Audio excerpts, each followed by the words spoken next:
Oke, baik. Assalamualaikum warahmatullahi wabarakatuh. Selamat siang semuanya. Semoga semuanya dalam keadaan sehat walafiat ya.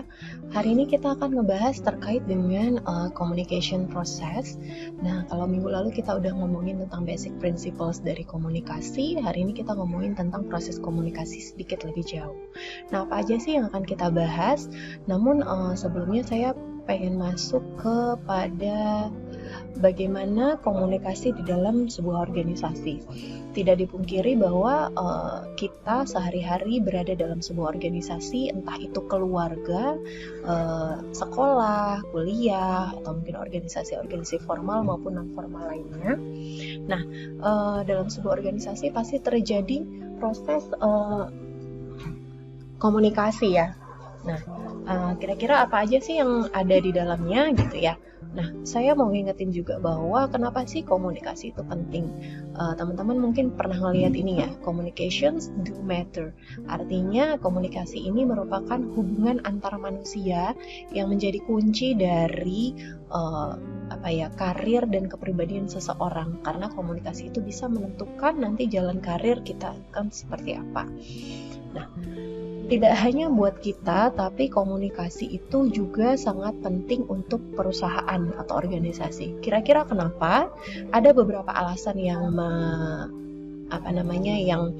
mengatakan kenapa komunikasi itu penting buat sebuah organisasi. Yang pertama terkait dengan relationship gitu ya teman-teman. Nah, relationship ini menjadi penting.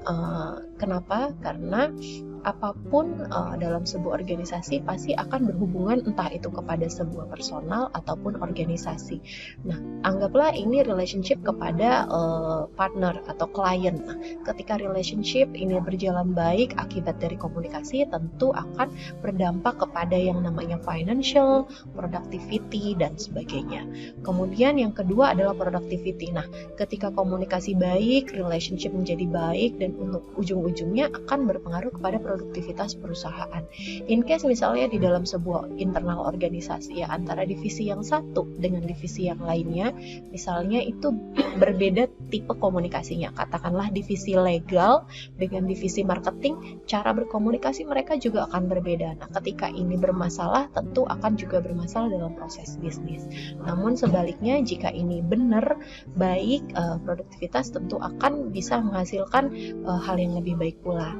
Nah, kemudian komunikasi juga berperan penting sebagai peringatan awal. Nah, ini tadi kalau misalnya tadi antar divisi aja komunikasinya udah mulai aneh atau mulai nunjukin hal-hal yang tidak diinginkan, ini menjadi pertanda. Bisa jadi ada something wrong nih. Nah, ini perlu diwaspadai oleh para leader. Selanjutnya, komunikasi juga berperan penting dalam proses marketing. Tentu saja dalam marketing itu komunikasi menjadi penting ya, karena kita mengkomunikasikan value produk atau jasa yang akan kita jual sampai akhirnya si konsumen itu bisa percaya. Selanjutnya influence. Nah, kalau teman-teman kemarin udah memahami bahwa dalam setiap organisasi tentu ada leader di mana leadership itu ngomongin tentang pengaruh. Nah, di sini peran komunikasi sangat penting dalam mempengaruhi orang-orang di bawahnya untuk bisa bekerja sesuai dengan tujuan yang akan dicapai. Tadi financial terkait dengan produktivitas, kemudian komunikasi juga berperan penting dalam pengambilan keputusan. Kalau misalnya ada proses komunikasi yang salah nih, bisa-bisa juga keputusan yang diambil itu juga bisa salah. Nah, yang terakhir ini tentang engagement. Di dalam sebuah organisasi ya teman-teman, engagement itu akan lebih kepada HR management ya, dimana dalam sebuah organisasi ada insan-insan gitu ya, orang yang kepalanya tuh beda-beda.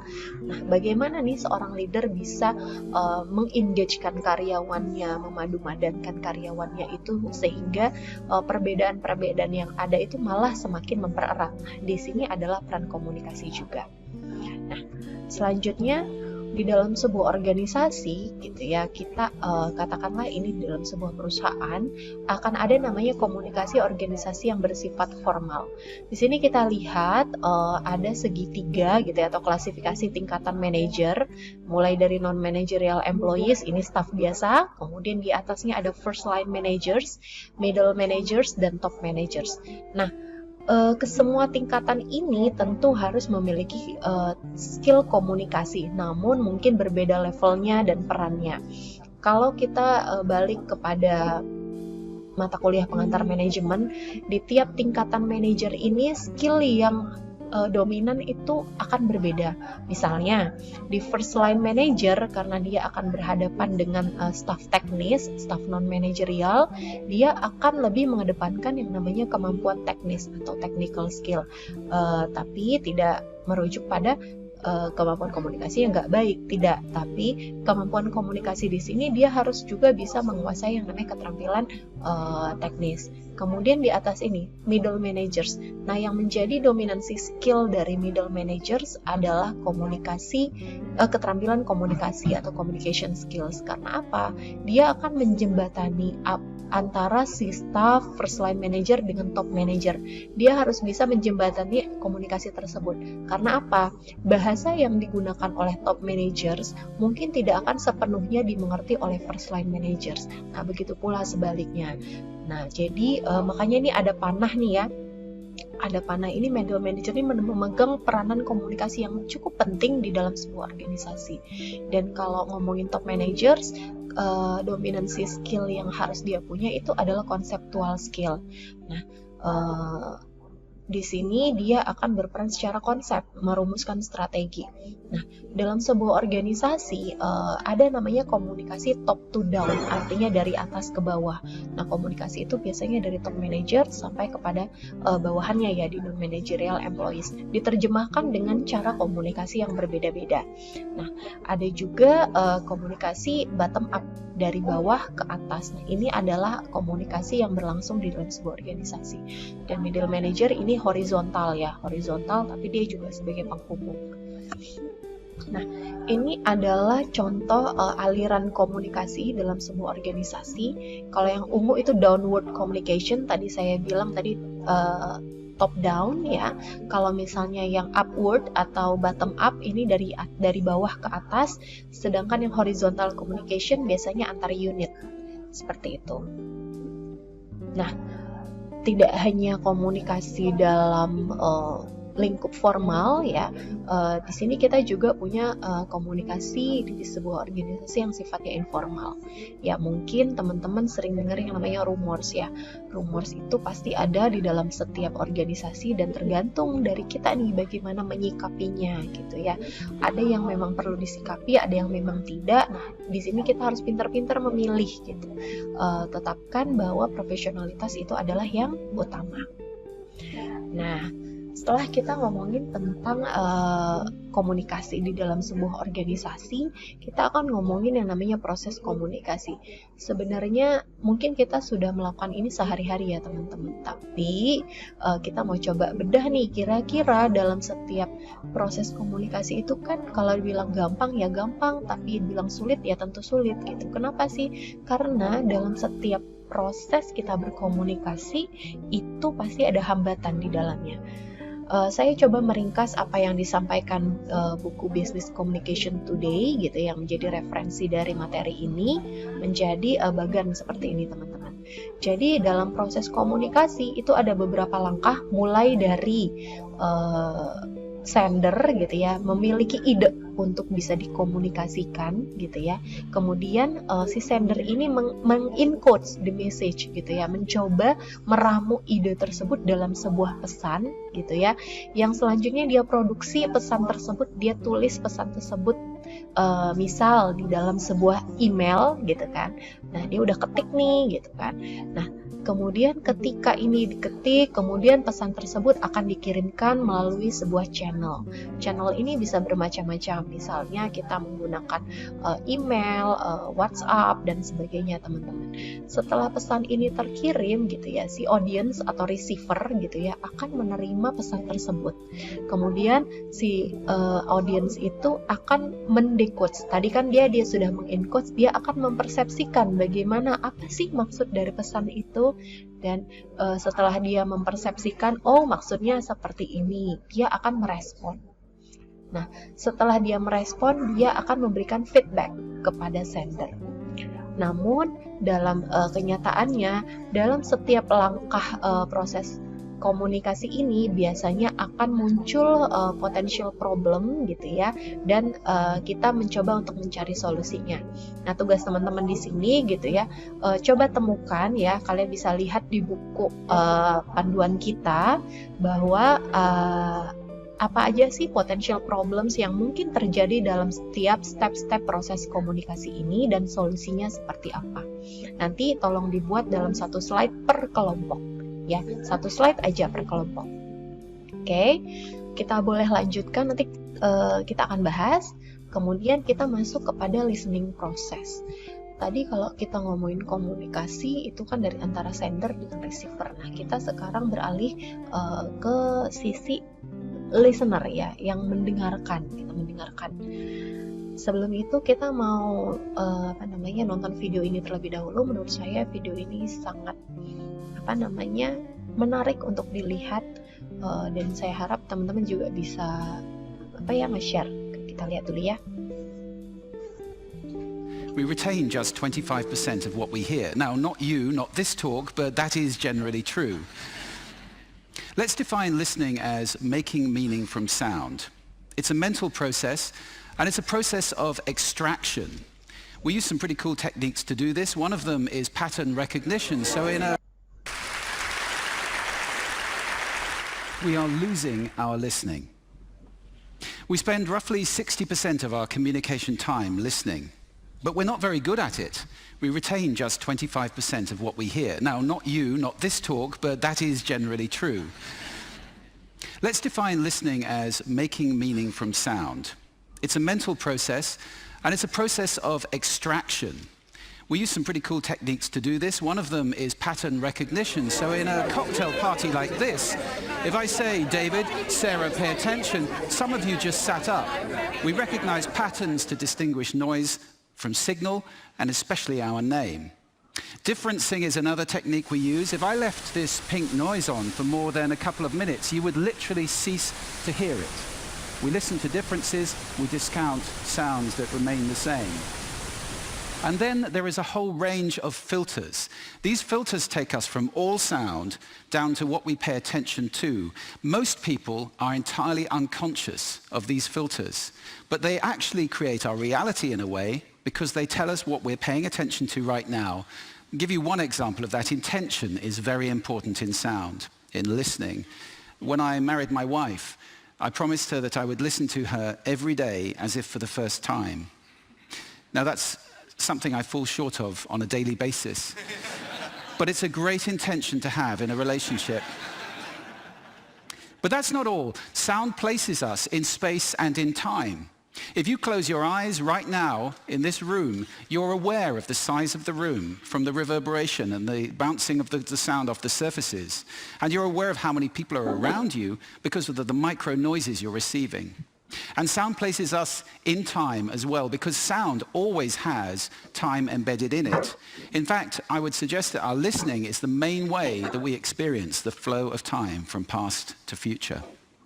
So, sonority is time and meaning, a great quote. I said at the beginning, we're losing our listening. Why did I say that? Well, there are a lot of reasons for this. First of all, we invented ways of recording. First writing, then audio recording, and now video recording as well. The premium on accurate and careful listening has simply disappeared.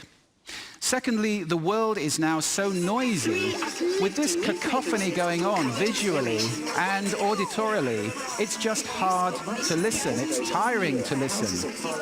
Many people take refuge in headphones, but they turn big public spaces like this, shared soundscapes, into millions of tiny little personal sound bubbles.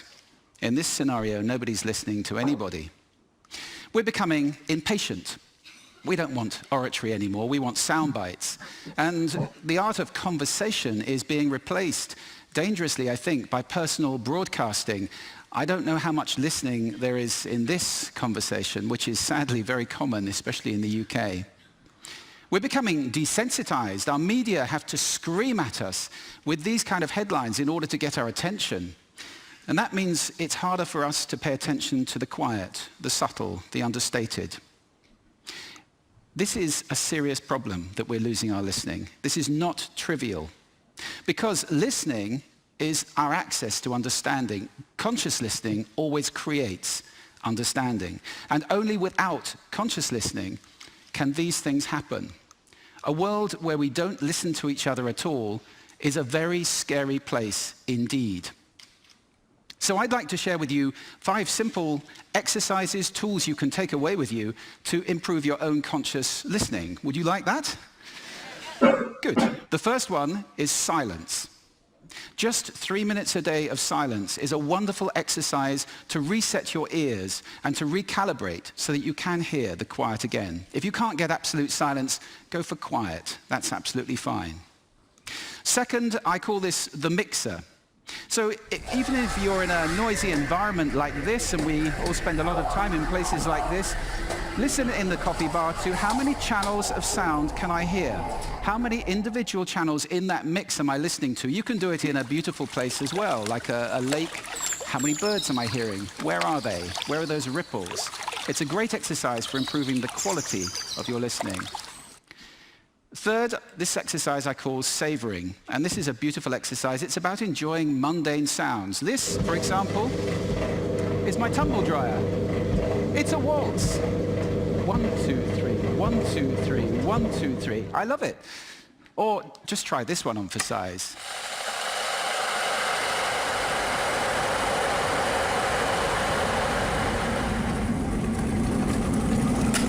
Wow.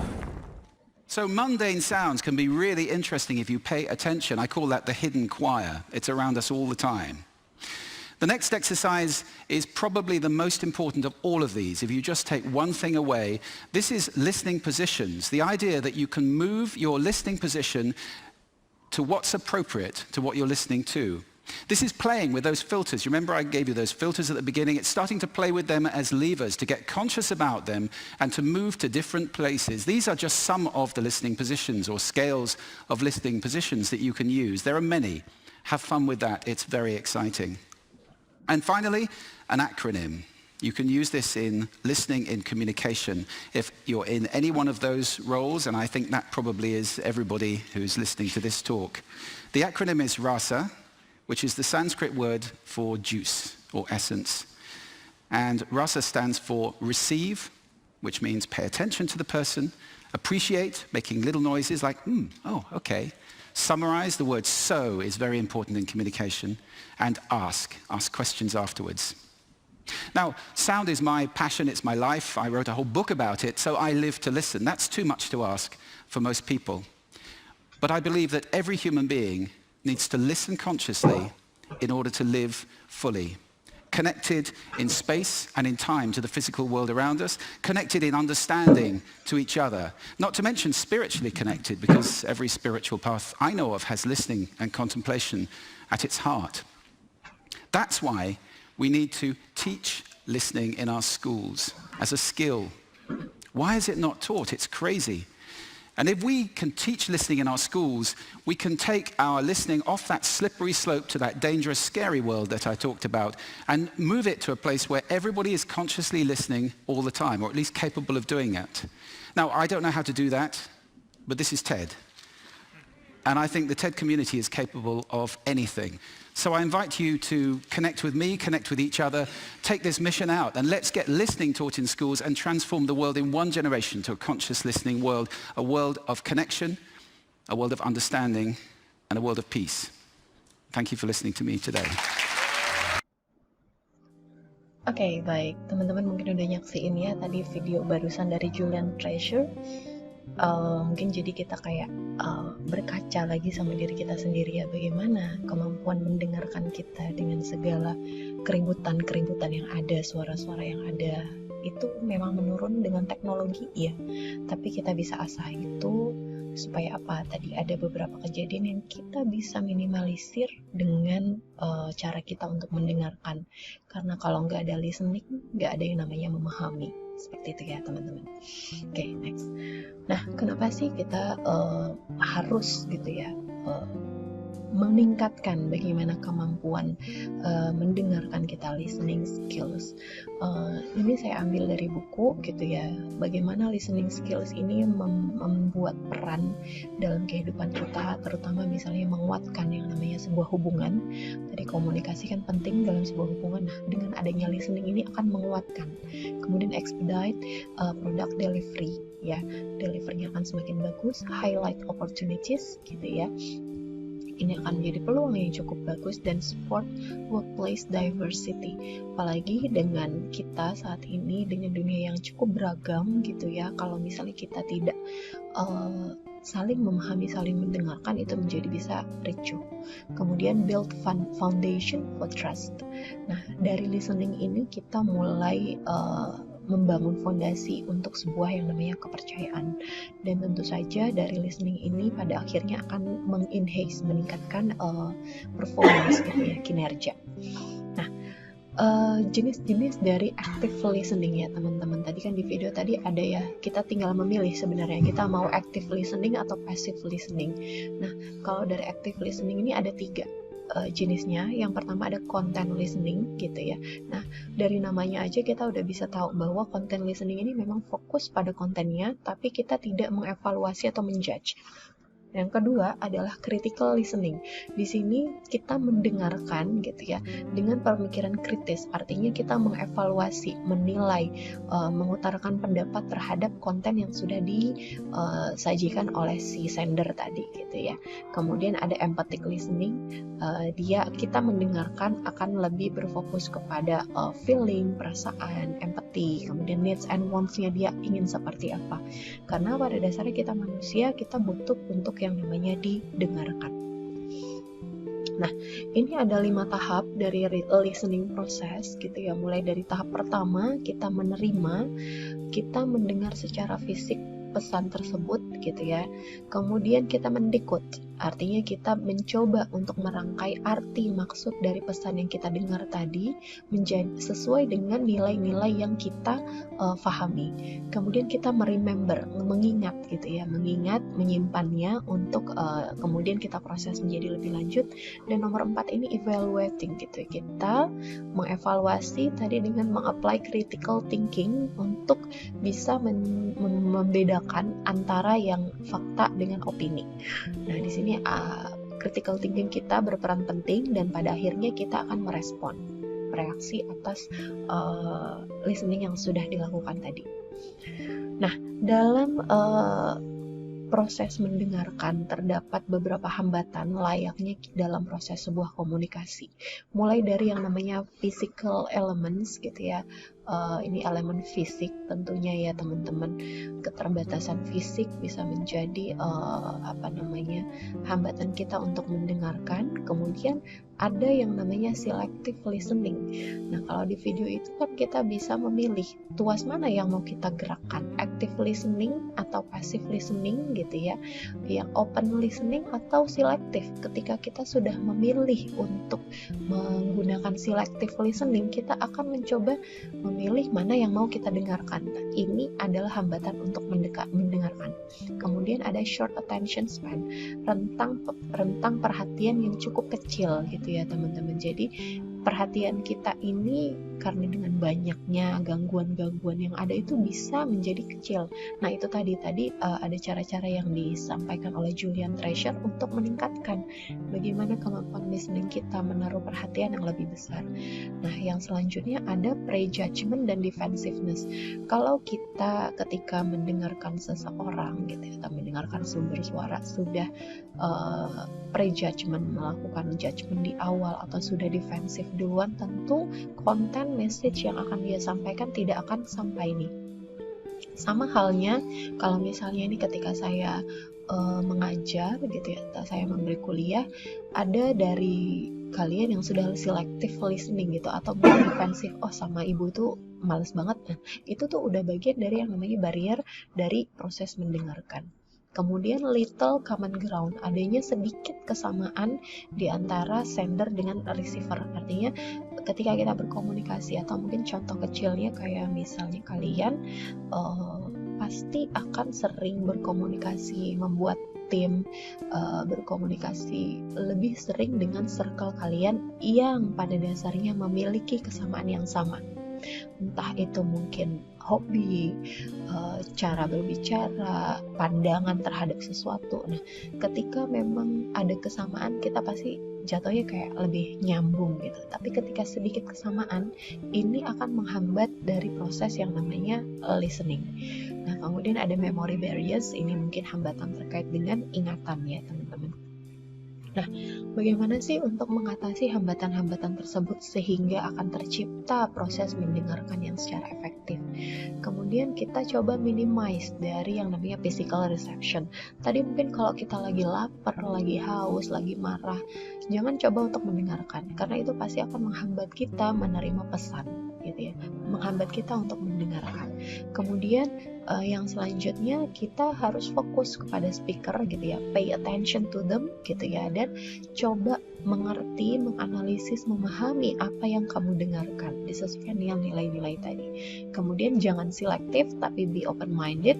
Jika memang ada masalah di memori, kadang kan kita kayak short term memory banget nih, coba improve your memory, gunakan fasilitas yang ada, misalnya dengan menulis, merekam dan sebagainya. Nah, tadi kita udah ngomongin listening proses yang memang sebenarnya kalau menurut saya pribadi, saya setuju dengan apa yang disampaikan oleh Gillian Tracer, itu sudah menurun gitu ya skill kita, namun ini perlu dilatih teman-teman. Nah, kita akan beralih kepada non-verbal communication, komunikasi non-verbal, yaitu yang tidak secara langsung. Apa sih komunikasi non-verbal itu? Itu adalah sebuah proses komunikasi di mana secara disengaja atau tidak disengaja, tapi kita tidak menggunakan tulisan atau suara.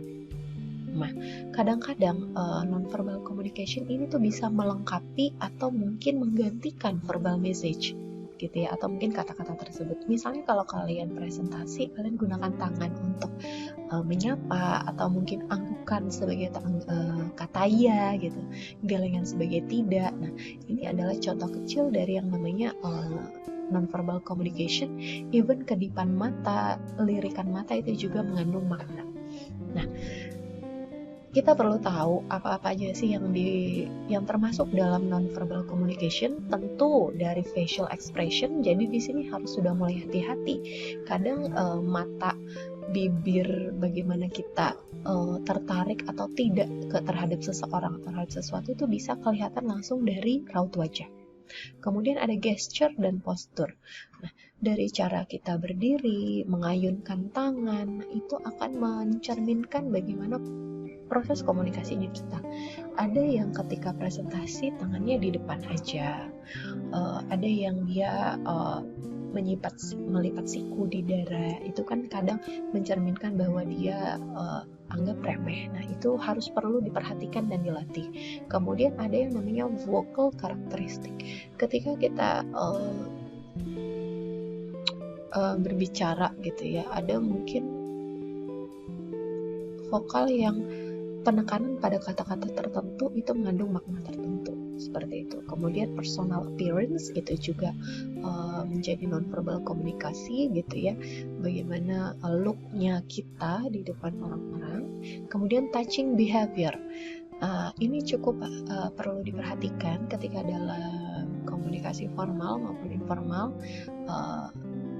sentuhan, kemudian pegang di pundak. Nah, itu beberapa mungkin akan menganggap bagian dari komunikasi yang tidak layak. Nah, tapi mungkin beberapa oke-oke aja, sama seperti misalnya kalau kalian nonton Emily in Paris gitu ya,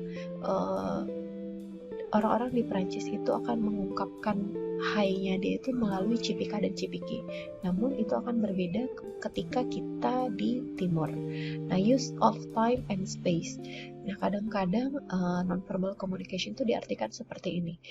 Kadang ada orang yang sengaja membuat kita lama menunggu karena memang ternyata posisi dia itu penting. Kita menunggu dia itu seakan itu memang aset gitu ya. Dan space, jangan perlu diperhatikan ketika kita berkomunikasi, jarak kita mungkin tidak boleh terlalu dekat, atau mungkin sedekatnya ini yang seperti apa sih yang dibolehin. Nah, ini perlu kita perhatikan kembali. Nah, ini adalah maximizing nonverbal communication skills ya. Kita perlu tahu memperhatikan gitu ya facial expression, kemudian gestures and postures-nya juga, listen for vocal characteristic, kemudian recognize physical appearance ya. Jangan sampai penampilan kita itu merusak tampilan kita. Jadi 5 menit di awal itu memang sebuah 5 menit pertama itu akan menentukan selanjutnya kita akan lanjut atau tidak. Kemudian be careful with physical contact, sentuhan tadi, dan coba amati bagaimana penggunaan waktu dan space atau jarak yang bisa dilakukan. Nah, itu teman-teman materi tentang proses komunikasi. Tadi ada komunikasi dalam organisasi, proses komunikasi dan listening process, serta nonverbal communication. Teman-teman bisa baca semuanya di buku Business Communication Today oleh Bowlby and Thiel. Semua ini saya ambil dari beberapa sumber yang disampaikan. Silahkan diperdalam lagi. Kalau misalnya memang ada yang perlu dipertanyakan, silahkan hubungi saya. Thank you. Terima kasih. Wassalamualaikum warahmatullahi wabarakatuh.